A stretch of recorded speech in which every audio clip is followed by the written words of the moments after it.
Peoples. Chadema. Kwa majina ninaitwa Manyanya Marambaya Manyanya, mwenyekiti wa Chadema mkoa wa Dodoma. Leo tumekuja kutembelea kituo cha Nyumba ya Matumaini ambacho kipo hapa Miuji, kuja kuwatembelea watoto. Hii leo ni kumshukuru Mwenyezi Mungu kutokana na chama chetu kutimiza miaka 33, maana chama chetu kilisajiliwa tarehe 21 mwezi wa kwanza. Kwa hiyo leo tumekuja hapa kujaribu kuguswa na matatizo ambayo jamii inakumbana nayo. Hasa hapa kuna watoto ambao hawana wazazi, watoto yatima, watoto ambao wanaokotwa huko, lakini masista hao wamejitolea kuja kuwalea.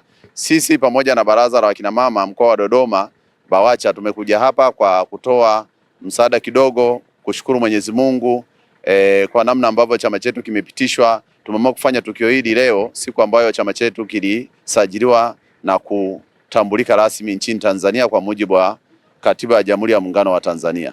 Kwa hiyo sisi tunatoa wito tu kwamba tumeamua kuja hapa kwa sababu sisi kama chama ni sehemu ya jamii ya Watanzania.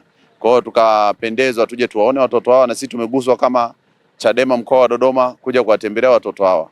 Kwa hiyo hilo ndo ambalo leo limetuleta mkoa huu. Peoples. Chadema. Kristo. Kwa niaba ya uongozi wa kituo na kwa niaba ya watoto, nipende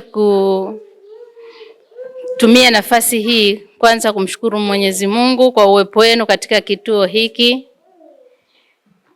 Tunashukuru kwa zawadi mbalimbali tunazoziona mbele yetu hapa. Tunaamini kwamba kuna jamii ambayo inatuzunguka wanaoona utume ambao tunaufanya hapa. Karibuni tena katika kituo hiki na Mwenyezi Mungu azidi kuwabariki.